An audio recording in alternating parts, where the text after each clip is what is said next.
Hace 105 años se aplicó por última vez la pena de muerte en Paraguay. El sábado 1 de diciembre de 1917 fueron fusilados Gastón Gadín y Cipriano León tras un doble crimen que sacudió a la sociedad paraguaya de comienzos del siglo XX y que derivó en un cuestionado proceso judicial fogoneado por la presión mediática, la ira y el morbo. La familia Gadín era una familia francesa que migra al Paraguay a principios del siglo XX, como varias familias europeas, entre ellas alemanes, suizos, italianos y también franceses, y se instalan en la zona donde se encuentra el canal, ¿verdad?, que era la zona de Villamorra, que fue una zona desarrollada por el doctor Morra, un médico italiano que hizo varios loteamientos, ¿verdad?, y fue vendiendo a estos migrantes que venían para plantar cítricos, para plantar flores y para dedicarse a ese rubro, a ese negocio de las casas quintas. Gastón era un joven de apenas 15 años, hijo de Lorenzo Gadín y Emma Lacour, pareja de franceses adinerados que llegaron desde París al continente americano a principios de 1900. Su arribo al Paraguay se da en 1912, tras una exitosa estadía en la capital argentina, donde hicieron fortuna. Ya en Asunción, se instalaron en Villamorra. La casa de los Gadín resultó ser un tema medio polémico al inicio de la investigación sobre el caso, porque mucha gente decía que era la casa que estaba donde hoy se encuentra la Casa Cuna, que es Mariscal López y Senador Long. Pero en realidad esa edificación es un poco más nueva para el tiempo en que los Gadín llegaron, y pudimos demostrar con la investigación y con la publicación del libro que la casa perteneciente a la familia Gadín, la Casa Quinta, estaba instalada en la calle Doctor Morra y Mariscal López, donde hoy hay una cerrajería y donde la edificación fue derrumbada, ¿verdad? Hoy ya no está la edificación, pero abarcaba la edificación Doctor Morra y Mariscal López y como unas 6 manzanas para atrás, inclusive todo, abarcando todo lo que es O'Higgins, lo que hoy es el canal, y otras construcciones y entidades financieras cercanas al canal. Gastón Gadín siempre tuvo una relación mala con su padre, porque su padre era de la tesitura que Gastón tenía que trabajar como un peón más en la casa.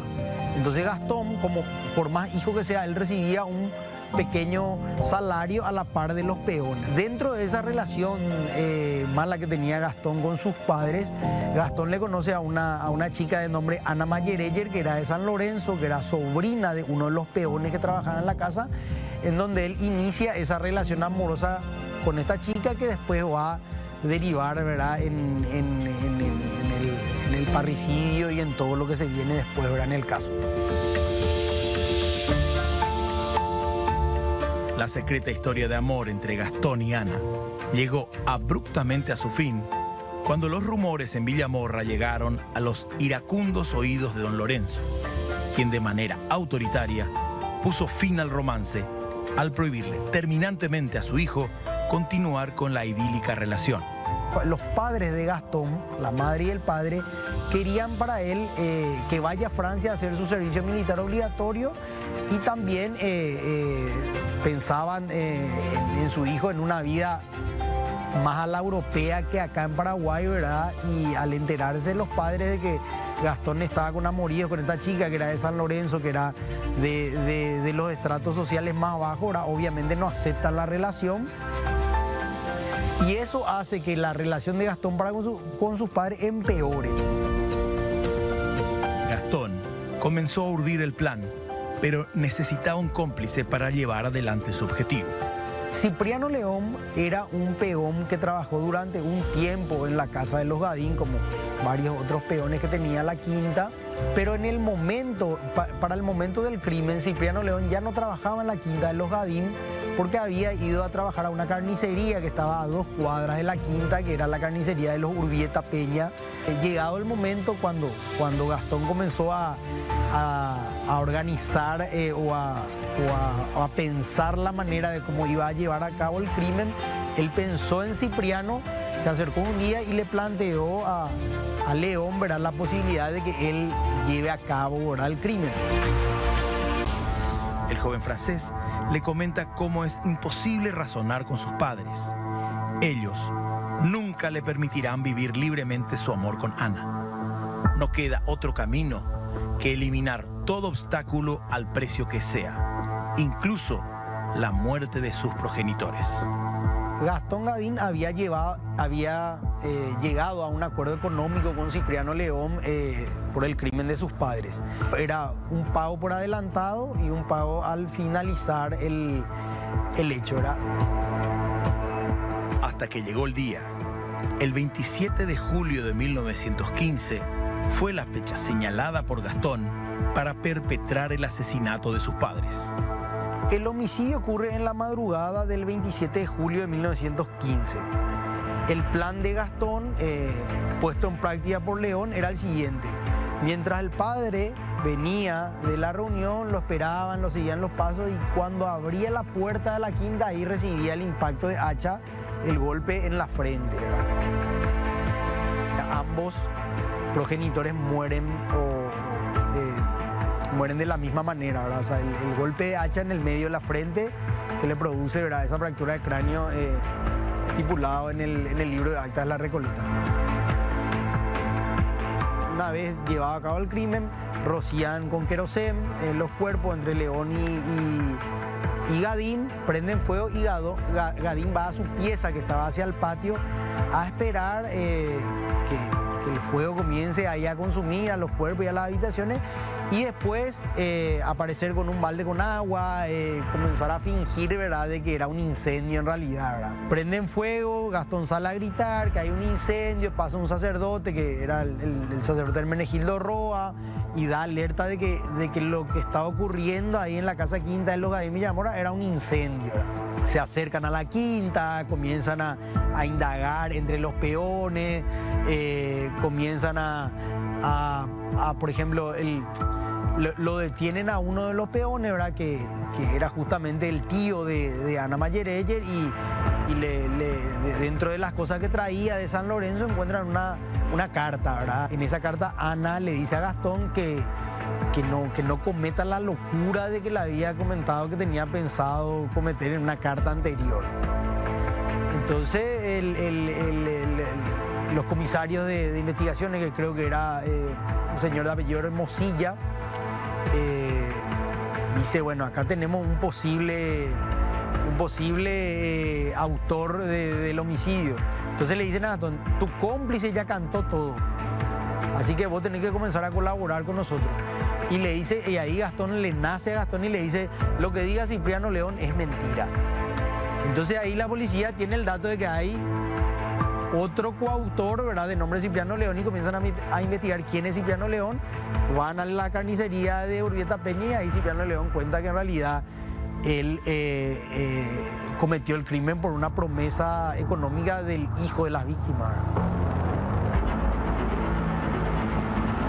Hay un antes y un después que nos muestra cómo la sociedad paraguaya de entonces, y yo creo que hasta hoy, es reacia a la aplicación de la pena de muerte, teniendo en cuenta de que puede existir un error judicial, de que nuestros jueces son humanos de carne y hueso como nosotros y por ende cometen errores. Entonces, ante un error judicial que se cobre una vida, entonces preferimos por no incluir en nuestro nuevo Código Penal y adherirnos a tratados internacionales en donde la pena de muerte hoy es un sinsentido, que contemplan que es un sinsentido y que no puede ser aplicado. Pasaron casi 105 años desde la última ejecución en la República del Paraguay y hoy la sociedad, como entonces, considera la pena de muerte como solución a la hora de impartir justicia para castigar crímenes atroces. Hoy nos preguntamos en Vive la Vida, ¿por qué dejó de aplicarse la pena de muerte en Paraguay?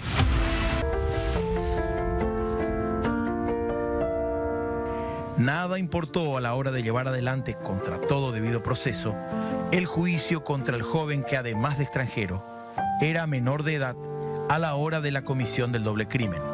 Es un caso paradigmático porque es la última vez que judicialmente se aplica la pena de muerte por crímenes comunes, ¿verdad? Y siempre se estudió como un hito en la historia tanto criminal del país por las características del caso, pero sobre todo porque a partir de ahí ya no se volvió a aplicar la pena de muerte, si bien estuvo vigente hasta el año 1992 con la nueva Constitución. A partir de ese caso, todas las condenas a muerte fueron conmutadas por el Ejecutivo a la pena máxima de penitenciaría, le decían cuando eso, hoy se dice privación de libertad, que era de 30 años. Y Paraguay de hecho renuncia a la pena de muerte, a la aplicación efectiva de la pena de muerte, si bien estuvo legislada, como te dije, hasta el año 97, a partir del caso Gadim, que es un caso emblemático.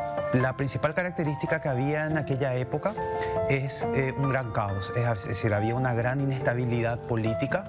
La inestabilidad política se daba por las conspiraciones de los propios políticos que no sabían lidiar con la democracia y con los valores democráticos en aquella época, pero además también por los cuartelazos que habían de los militares que tenían ansias de poder.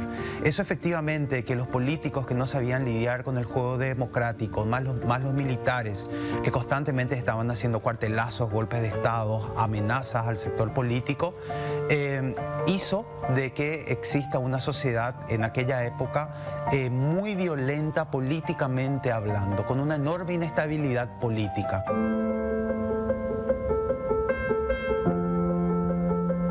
Trajo unas consecuencias en el sentido que la gente no sabía cómo comportarse de una forma democrática. Es decir, vino la democracia, o mejor dicho, vino esta época liberal, pero había un constante caos. La gente no sabía, en definitiva, cómo comportarse. Era una época convulsa en Paraguay, de muchas revoluciones, guerras civiles, golpes de Estado. En 1904 habían asumido los liberales tras una larga guerra civil. Teníamos un sistema penal que era muy moderno, muy nuevo para la época, pero que a su vez tenía tintes inquisitivos, ¿verdad? Por ejemplo, el juez dirigía la investigación y luego juzgaba el caso, ese tipo de procedimientos que eran normales en la época.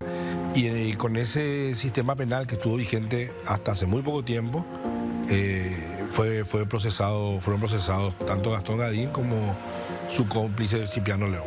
El proceso por el que fue juzgado Gastón Gadín, que fueron juzgados Gastón Gadín y su cómplice, era el proceso legal de la época, el proceso inquisitivo. Se le da mucho valor, por ejemplo, a la confesión, el mismo juez era el que investigaba y iba sacando conclusiones previas, ¿sí? Iba generando como un concepto preestablecido ya de la culpa o la inocencia de la persona que todavía estaba siendo sometida a proceso. Y aquí en Paraguay, históricamente, lo que nosotros vemos son más medidas electoralistas que medidas de políticas públicas. ¿Qué son las medidas electoralistas? Son las promesas que se hacen en campaña. Yo voy a hacer esto, yo voy a hacer lo otro, pena de muerte para esto, vamos a subir las normas carcelarias, el problema de la drogadicción se encuentra solamente en esta cuestión y no en otras, cuando que en verdad esos fenómenos no se tienen que abordar a través de medidas electoralistas, sino a través de políticas públicas. Tenemos que recordar que la sociedad paraguaya es una sociedad conservadora. Es una sociedad muy conservadora y efectivamente que si es que la gente piensa de una manera conservadora, a los problemas que va a ir enfrentando, va a querer oír, va a querer escuchar, va a querer que le propongan medidas conservadoras.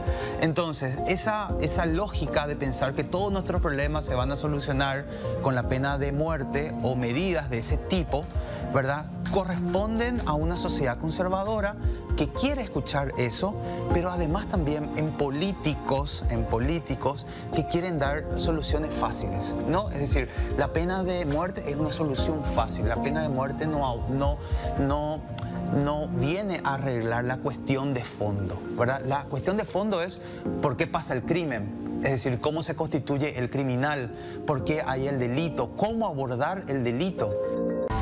La pena de muerte entró en vigencia dentro del sistema penal con el Código de Teodosio González, que entró en vigencia a finales del siglo XIX y estuvo vigente hasta el año 1992, cuando la Constitución de 1992 prohíbe la pena de muerte. Y hoy día no se puede por ley modificar eso porque la Constitución es la que prohíbe la pena de muerte. Si hoy queremos volver a la pena de muerte, tendríamos que reformar la Constitución Nacional.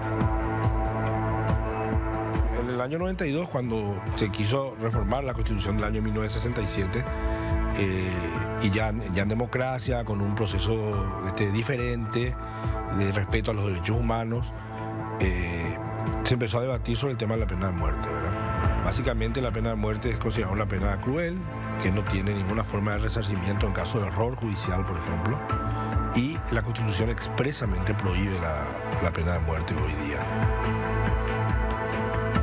Es cierto que el caso de Gastón, él era un menor de edad, pero siempre existen eso que los sociólogos llaman las muertes que importan. ¿Qué son las muertes que importan? Son cuando un caso rompe la realidad cotidiana y viene a indignar a la mayoría de la población. En aquella época no se veía mucho la cuestión de los parricidios. Es decir, ocurrían cada cierto tiempo, y más un parricidio en ese contexto, en esa clase y en esa configuración social que hubo, digamos, en el caso específico de Gastón. Entonces eso hizo que esa muerte importe, que tome una gran relevancia pública, y hizo que la sociedad empiece a demandar una pena de muerte, a lo mejor en la que no se tendría que aplicar. Eso mismo ocurre hoy, es decir, hoy hay muertes que importan y muertes que no importan. Criterios como si mató, que afronte como un adulto, ¿verdad? Si robó o si comete un crimen, entonces tiene que hacerse responsable como un adulto. Esas son medidas que son de una tremenda crueldad, de una gran exclusión social.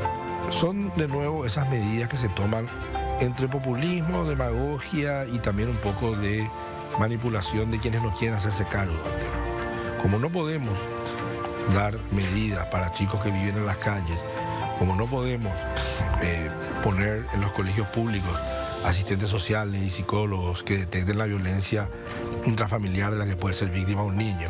Entonces, cuando ese niño, ese adolescente reacciona de forma violenta, lo escondemos, lo encerramos, nos olvidamos de él, nos olvidamos de ella, y creemos que estamos más seguros así.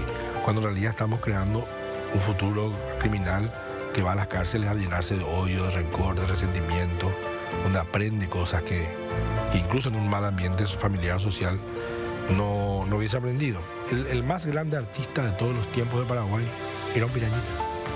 Era un chico que creaba problemas en el barrio de la Chacarita, que robaba, que creaba problemas, y un comisario de gran espíritu, de gran mentalidad, podríamos decir moderna, imagínate lo que sería para la época, lo mandó a la banda Música de la Policía.